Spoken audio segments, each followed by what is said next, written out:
എത്തിച്ചു വെച്ചപ്പോൾ കുപ്പിക്കകത്തെ വായു ചൂടായി മുകളിലേക്ക് ഉയർന്നു. വായു ചൂടാകുമ്പോൾ വികസിക്കുകയും മർദ്ദം കുറയുകയും ചെയ്യുന്നു. അപ്പോൾ മർദ്ദം കൂടിയ വായു പുറത്തുനിന്ന് ഉള്ളിലേക്ക് പ്രവേശിക്കുന്നു.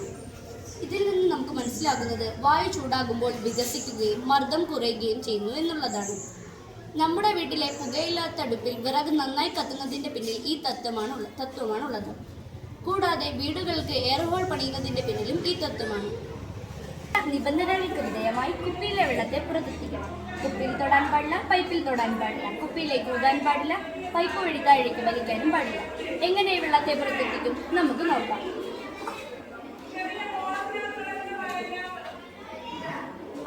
ആദ്യം ഇവിടെ വെള്ളം ഒഴിച്ചു കൊടുത്തിരുന്നത് പൈപ്പിന് താഴെയാണ്. പൈപ്പിന് മൂടുവോളം വെള്ളം ഒഴിച്ചു കൊടുത്തപ്പോൾ വെള്ളം പൈപ്പ് വഴി താഴേക്ക് ഒഴുകാൻ തുടങ്ങി.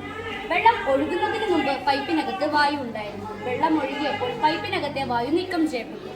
വെള്ളം ഒഴുകി ആ ഒഴുക്ക് നിലയ്ക്കുന്നതോടെ അല്പസമയം പൈപ്പിനകത്ത് വായുവും വെള്ളവും ഇല്ലാത്തൊരവസ്ഥ ഉണ്ടാകുന്നു.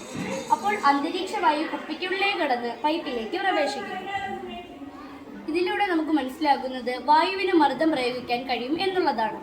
വായുമർദ്ദത്താൽ പ്രവർത്തിക്കുന്ന ധാരാളം ഉപകരണങ്ങൾ നിത്യജീവിതത്തിൽ നമുക്ക് കാണാൻ കഴിയും. സ്ട്രോ ഉപയോഗിച്ച് ജ്യൂസ് കുടിക്കുന്നത്, ഫില്ലറിന്റെ പ്രവർത്തനം, ഇഞ്ചക്ഷൻ സിറിഞ്ചിന്റെ പ്രവർത്തനം, ഇതെല്ലാം വായുമർദ്ദത്താൽ പ്രവർത്തിക്കുന്നവയാണ്.